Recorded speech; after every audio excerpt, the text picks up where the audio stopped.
Pesta gay di Serambi Mekah. Adakah ini satu fitnah terancang untuk mencemarkan nama baik Kelantan? Atau sebenarnya ada tangan-tangan gaib yang coba melagak-lagakkan budaya Islam dengan agenda luar? Dalam video kali ini kita akan bongkarkan, kita akan ulaskan setiap perincian insiden ini. Dari serbuan polis, kenyataan PAS Johor, hinggalah pendedahan mengejut dari NGO. Anda tentukan sendiri siapa yang sebenarnya bersalah. Salam sejahtera dan selamat datang sekali lagi ke channel ini, Current Sphere MY. Baru-baru ini, satu serbuan yang mengejutkan telah mencetuskan kontroversi besar di negeri Kelantan apabila polis mendedahkan satu program melibatkan community LGBT dipercayai satu pesta gay yang berlangsung di sebuah banglo di Jalan Kemumin, Kota Baru. Insiden ini dilaporkan berlaku pada pertengahan bulan Jun, tetapi hanya didedahkan oleh Ketua Polis Kelantan Muhammad Yusof Mamat pada 17 Julai yang lalu. Menurut beliau, operasi itu dijalankan selepas pihak polis menerima maklumat awam serta hasil risikan daripada pasukan khas. Dalam serbuan tersebut, lebih 20 lelaki tempatan yang berusia lingkungan 20-an hinggalah 30-an ditahan. Termasuklah mereka yang dikatakan bekerja sebagai pencawat awam. Apa yang lebih mengejutkan, hasil pemeriksaan mendapati terdapat ratusan keping kondom serta beberapa kotak ubat HIV ditemui di dalam sebuah bilik khas di lokasi berkenaan. Siasatan ke atas telepon bimbit 3 individu turut menemui rekaman video lucah berunsurkan homoseksual. Susulan dengan itu, Timbalan Menteri Besar Kelantan Muhammad Fadzli Hasan menyampaikan penghargaan kepada PDRM atas tindakan pantas mereka. Beliau menyifatkan kejayaan itu mencerminkan keprihatinan pihak berkuasa dalam menjaga maruah agama, memelihara ketenteraman awam, dan mempertahankan nilai kehidupan masyarakat berteraskan syariah Islam. Menurutnya, amalan LGBT adalah satu kemungkaran nyata yang mencabar fitrah, merosakkan akhlak, dan menggugat keharmonian sosial. Namun, kenyataan ini mula dipersoalkan selepas satu kenyataan balas dikeluarkan oleh NGO Justice for Sisters ataupun JFS bersama 31 pertubuhan yang lain. Mereka menolak dakwaan bahwa acara tersebut merupakan pesta seks. Sebaliknya, menurut mereka, program itu adalah acara kesedaran kesehatan seksual yang menyediakan maklumat berkenaan HIV, pengedaran kondom, serta ujian kesehatan sukarela bagi menggalakkan amalan seks yang lebih selamat. Mereka juga menjelaskan bahwa acara itu bermula pada pukul 8 malam dan ditamatkan sekitar tengah malam. Kira-kira 20 peserta yang masih berada di lokasi ketika serbuan dikatakan sedang menunggu keputusan ujian mereka.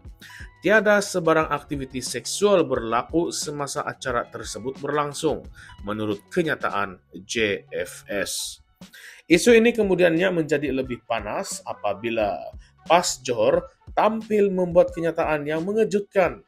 Pengarah Jabatan Penerangan PAS Johor, Abdul Aziz Yunus, mendakwa insiden ini mungkin dirancang sebagai satu konspirasi untuk mencemarkan imej kerajaan negeri Kelantan yang terkenal dengan jolokan Serambi Mekah dan berpegang teguh kepada prinsip membangun bersama Islam.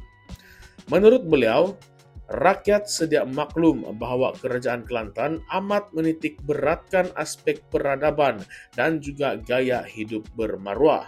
Maka, apabila satu acara tidak bermoral tiba-tiba dilaporkan berlaku di sana, ia menimbulkan pelbagai tanda tanya. Beliau mendakwa bahwa semua suspek yang ditahan dalam serbuan itu bukan anak kelahiran Kelantan, sekaligus menimbulkan kecurigaan. Abdul Aziz mempersoalkan, apakah ini satu konspirasi yang dirancang pihak tertentu untuk memburukkan nama kerajaan negeri Kelantan dan pendekatan Islam yang dibawa oleh PAS selama ini? Tambah beliau lagi, rakyat Kelantan sentiasa berusaha untuk mencapai cita-cita mewujudkan baldatun, toyibatun, warabun gafur. Maka pihak berkuasa digesa untuk menyiasat hingga ke akar umbi siapakah yang membawa budaya songsang ini ke negeri tersebut. Namun begitu, Malaysia kini menjelaskan bahwa mereka tidak dapat mengesahkan sama ada benar semua suspek yang ditahan bukanlah anak jati Kelantan. Persoalannya kini, siapakah sebenarnya yang bercakap benar? Adakah polis terlalu cepat mengeluarkan kesimpulan bahwa acara tersebut adalah pesta seks? Atau adakah NGO tersebut cuba menutup aktiviti tidak bermoral dengan berselindung di sebalik program kesehatan?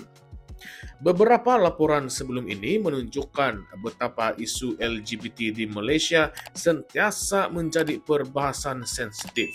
Dalam satu laporan oleh Human Rights Watch, Malaysia digambarkan sebagai antara negara yang mempunyai undang-undang keras terhadap komuniti LGBT, dengan hukuman boleh mencecah penjara, sebat dan juga denda. Namun pada masa yang sama, ada laporan menunjukkan bahwa diskriminasi terhadap komuniti ini juga menyebabkan mereka sukar mendapatkan akses kepada rawatan kesehatan dan pendidikan kesedaran. Tambahan pula, dalam konteks politik, PAS sering menonjolkan imej sebagai pelindung moral dan Islam di Malaysia. Maka tidak heranlah jika sebarang insiden seperti ini boleh dimanipulasi oleh mana-mana pihak untuk menjatuhkan kredibiliti mereka. Sama ada pihak lawan politik maupun pihak luar yang mahu melihat imej negeri Islam ini tercemar. Namun, jika benar program itu hanya bertujuan untuk memberi pendidikan kesehatan, adakah tindakan polis yang menyerbu dan menahan peserta adalah keterlaluan? Adakah pendekatan lebih berhemah seperti kerjasama dengan NGO kesehatan adalah lebih sesuai? Atau sebaliknya, jika benar ia adalah pesta seks seperti yang didakwa, maka siapa sebenarnya dalang di sebalik penganjuran ini? Adakah terdapat kelulusan daripada pihak tempatan?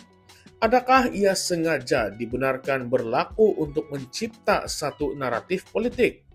Dan satu persoalan yang lebih kontroversi, mengapa hanya di Kelantan?